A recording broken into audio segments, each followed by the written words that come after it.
আসসালামু আলাইকুম। আশা করি সকলেই ভালো আছেন। ৪৯তম বিসিএস পরীক্ষার কিন্তু ফলাফল প্রকাশ করা হয়েছে। তো আপনারা অনেকেই জানেন, যারা জানেন না তাদের জন্য এই ভিডিওটা। তো আপনারা কিভাবে দেখবেন এই ফলাফলটা? তো এখানে পিডিএফটার মধ্যে আপনাদের রোল নাম্বারটা আপনাদেরকে খুঁজে বের করতে হবে। এখানে আপনাদের যাদের পরীক্ষায় আপনারা উত্তীর্ণ হয়েছেন, যে পদের জন্য সেই পদগুলোর রোল নাম্বারটা এখানে দেওয়া আছে। সুন্দর করে আপনারা এই পিডিএফটা কিভাবে পাবেন আপনাদেরকে আমি দেখিয়ে দেব। তো অবশ্যই আমাদের সঙ্গে যুক্ত থাকবেন। ভিডিওটা শেষ পর্যন্ত দেখবেন। এভাবে তো দেখা পসিবল না। তো আপনারা দেখার জন্য আপনাদের মোবাইল অথবা মোবাইল, ল্যাপটপ, পিসি, কম্পিউটার যার যে ডিভাইসটা আছে, সো সেই ডিভাইস দিয়ে আপনারা আপনাদের গুগল অথবা ক্রোম ব্রাউজারে লিখবেন জাস্ট আ ম্যা বি বি বিপিএসসি, হ্যাঁ? বিপিএসসি জাস্ট এইটুকু লিখবেন আপনারা। লেখার পরে আপনারা সার্চ করবেন।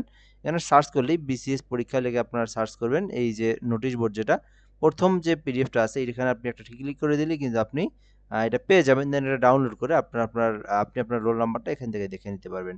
সো আপনার রোল নাম্বারটা এখান থেকে সার্চ করে পাবেন না। তো আপনি এখান থেকে খুঁজে বের করে দেখবেন। জাস্ট একটু ট্রাই করলেই হবে। সার্চ বারে করা যায় সেটা আপনারা পারবেন না। যেহেতু মোবাইলে, কম্পিউটারে অবশ্য বের করা যায়। তো আপনারা একটু খুঁজলেই আপনারা আপনার রোল নাম্বারটা পেয়ে যাবেন যারা উত্তীর্ণ হয়েছেন। সো আ এই পর্যন্তই। তো ভালো থাকবেন। চ্যানেলটাতে অবশ্যই সাবস্ক্রাইব করে আমাদের সঙ্গে যুক্ত থাকবেন। আসসালামু আলাইকুম।